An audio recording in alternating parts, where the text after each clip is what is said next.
Maybe I'm just that friend who's too woke.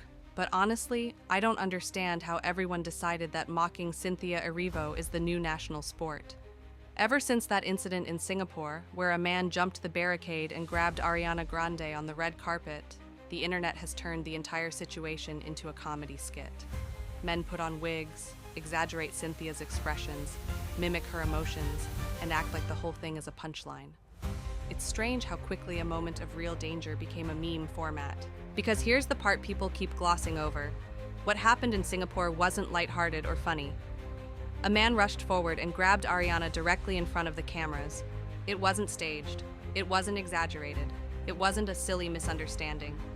Cynthia instantly stepped between them, pushing the man away while security stepped in. Later, it came out that this wasn't even his first time pulling something like this. Fans recognized him from other events. He'd interrupted celebrities before, and after this moment, he was literally banned from the country and deported. That alone should have set the tone. But instead of asking why this keeps happening or whether Ariana was okay, people turned to the one thing the internet always does best, turning trauma into TikTok content. And meanwhile, Ariana isn't someone who can shrug off something like that. She's been open about her PTSD after the Manchester bombing in 2017. She's talked about how anxiety hits her in crowds, how unpredictable moments trigger her, and how deeply that tragedy changed her life.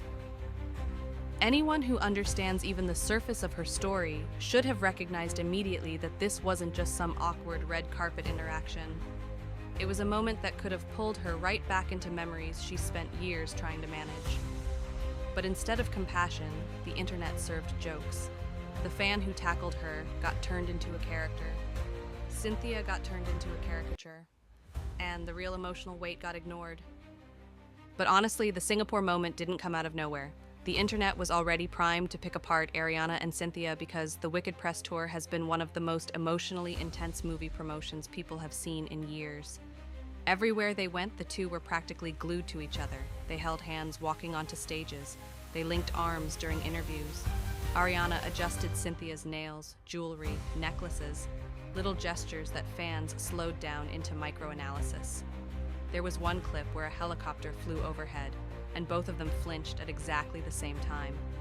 To normal people, that just looks like two performers reacting to sudden noise.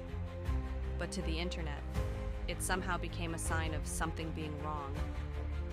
And the more emotional their interviews became, the more people watched with a detective's mindset instead of a human one. Fans started posting side-by-sides of how Ariana looked years ago versus how she looks now, as if aging and changing styles is a conspiracy. Others insisted Cynthia seemed different, too intense, or overly protective. Suddenly, two women surviving an exhausting press cycle got turned into a mystery thriller. Then came the poster edits. Fans started creating alternate Wicked posters, trying to recreate the iconic book cover. But instead of simply referencing the original art, some of those edits erased Cynthia's eyes entirely or covered half her face. Her whole expression disappeared while Ariana's remained untouched. People claimed it was just a design choice, but that's not how Cynthia received it. She posted a long message explaining exactly why it hurt. She said the edits felt dehumanizing. She said she specifically chose to look directly into the camera for the real poster. Eyes open, full presence, full identity. Having people erase that wasn't just graphic design, it was personal. That should have ended the conversation. But instead, fans argued with her, telling her she was overreacting. That's when other voices stepped in. SSA was one of them. She called out the way people were talking about Cynthia, pointing to the subtle and not so subtle misogynoir behind the jokes, edits, and commentary. Because let's be honest, there's a long, uncomfortable history in Hollywood of black women being treated as too much, too emotional, or too dramatic for simply expressing hurt. And Cynthia stepped right into that pattern the moment she dared to call out how she was being portrayed. But the situation only got messier. Skits and animations started going viral, some harmless, others downright offensive. There were videos where men exaggerated Cynthia's voice or mannerisms until she barely resembled a person. There were animated parodies that leaned into ugly stereotypes. Some creators crossed lines without even realizing it, and others crossed them on purpose. Meanwhile, the animations about Ariana weren't kind either. They twisted her into a fragile caricature, mocking her facial expressions, her movements, even the way she breathed during interviews. People laughed, not realizing they were turning two actual human beings into content props. And then, of course, came the conspiracies. A single tweet went viral claiming that someone had passed away on the Wicked set, and that this was the real reason Ariana and Cynthia were acting strange and emotional. The tweet exploded. Hundreds of thousands of likes, thousands of reposts. People wrote entire threads breaking down evidence that didn't actually exist. Some confused Wicked with other sets where tragic accidents had really happened. Others pointed to clips of the actresses crying during interviews as proof. But none of it was real. Not one verified report backed up the rumor. Not one news outlet confirmed the story. The entire theory was built on vibes, TikTok edits, and people projecting their own interpretations onto ordinary emotional moments. Still, the internet ate it up, because mystery is more marketable than empathy, and speculation spreads faster than facts. But if you look past all the noise, the memes, the edits, the conspiracy threads, a very different picture appears. Both Ariana and Cynthia have said in interviews that filming the Wicked movies took an emotional toll on them. Not just physically, but spiritually. Songs like For Good felt so real that performing them sometimes hurt. Saying goodbye in character felt like saying goodbye in real life. They spent years building a connection strong enough to carry a massive fantasy franchise on their backs. And now, with the final movie out and the press tour wrapped, they're facing the emotional crash that comes when something huge ends.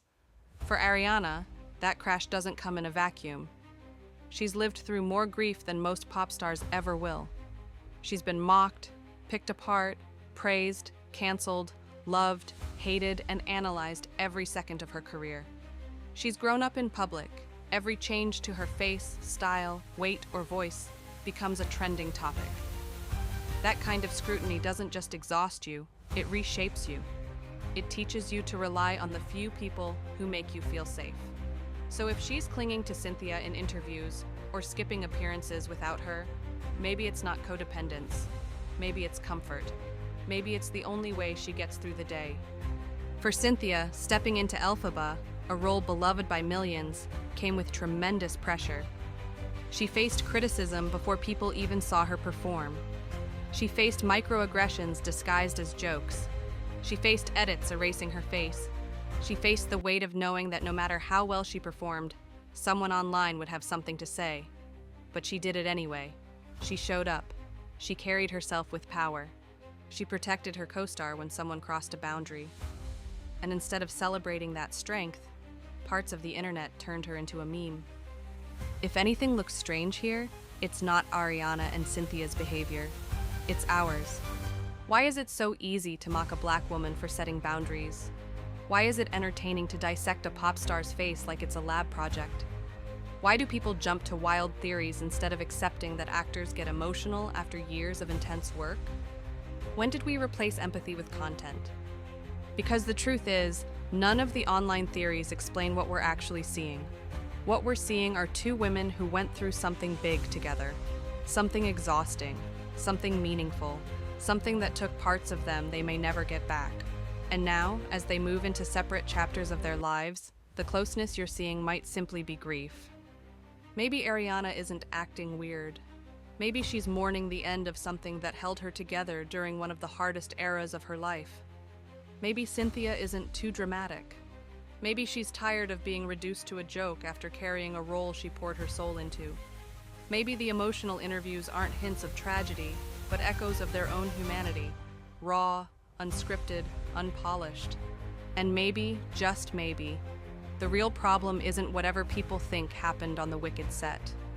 Maybe the real problem is how quickly we forget that the people we watch, dissect, and meme are real. They feel the edits, they see the jokes, they hear the commentary, they read the conspiracies, they absorb the criticism, and no amount of fame or money makes that easier. So the next time you see a skit exaggerating Cynthia's voice or a thread analyzing Ariana's face, ask yourself who really benefits from that. Ask yourself whether the humor is harmless or rooted in something darker. Ask yourself why we're so quick to villainize women who are simply trying to exist under a microscope. Maybe the mystery everyone is searching for isn't what happened between Ariana and Cynthia. Maybe the mystery is why we keep turning women into punchlines just because we're bored. If you've watched Wicked or followed this press tour closely, I genuinely want to know what you think. Did the movie live up to the emotional intensity we saw? Did the memes go too far? Do you think people are projecting, or is there something deeper here? Drop your thoughts below, and if you want more breakdowns that actually look at the human side, beyond the jokes, the edits, and the noise, hit subscribe. There's a lot more to unpack,